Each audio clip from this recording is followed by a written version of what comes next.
Привет! Сегодня расскажу о такой проблеме, как потеря радиоуправления на системе R9M радиосигнала буквально в 500 метрах. Поддержать выпуск новых видео ты можешь, подписавшись на этот канал, там нажав на колокольчик, поделившись этим видео с друзьями, поставив лайк этому видео. У меня уже была ситуация, что терялась связь на этой системе R9M на Dart 250G. Но тогда проблема была в том, что просто отвалился приемник, оторвалась антенна у приемника радиоуправления, вот здесь, вот в этом месте, и самолет потерял радиосвязь. Я поднял мощность передатчика до 500 мВт и смог достучаться до него и посадить.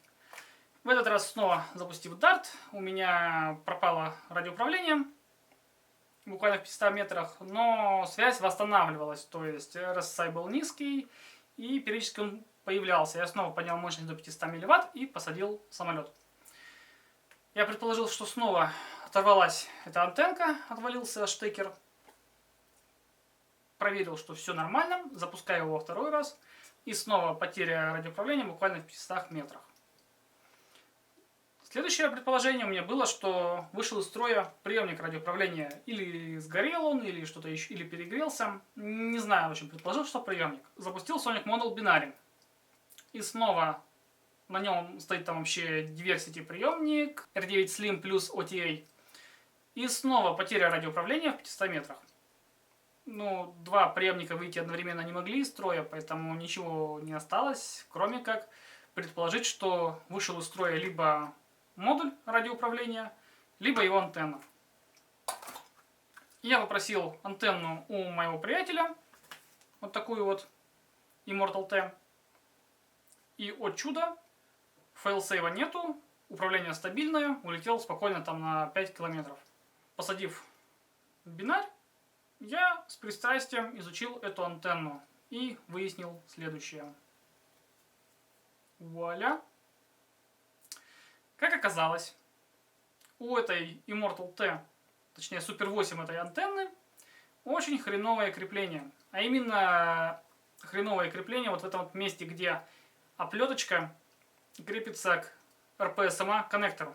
Фактически вот эта вот оплеточка просто зажата внутри и держится за счет внутренней изоляции тефлоновой. Или какая там фибропласт. Вот. И она может спокойно прокручиваться вот так вот. Относительно спокойно. И не знаю, то ли я ее перекрутил, то ли детишки поиграли и перекрутили эту антенну. Но в итоге, получается, оплетка оторвалась от изоляции, оплетка оторвалась, и антенна перестала быть антенной. Стала просто куском непонятно чего.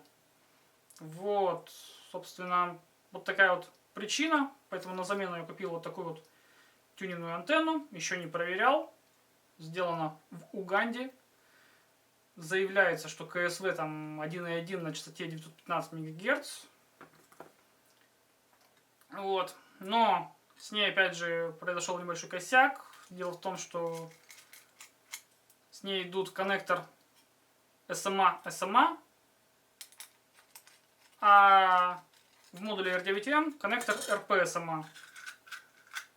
Короче, тут пупырышка торчит. А производитель, кстати, россиянин, он кладет коннектор тоже с пупырышкой. И в итоге никак не закрутить. На первое время у меня имеется переходничок. То есть я вот через такой переходничок подключу. Где там автофокус? И вот. Через переходничок подключу. Ну а потом думаю, если все нормально с этой антенной, понравится мне она, то я заменю вот этот вот сам на соответствующий, чтобы без всяких переходников подключать можно было. Вот. Потому что, ну, второй раз эту какашку я покупать просто не буду. Зачем? Чтобы снова оторвалось? По-хорошему ее нужно сразу как-то усиливать вот в этом месте, чтобы она не прокручивалась никак. Такие дела. Если это видео было полезно, ставь лайк, подписывайся на канал. Пока-пока.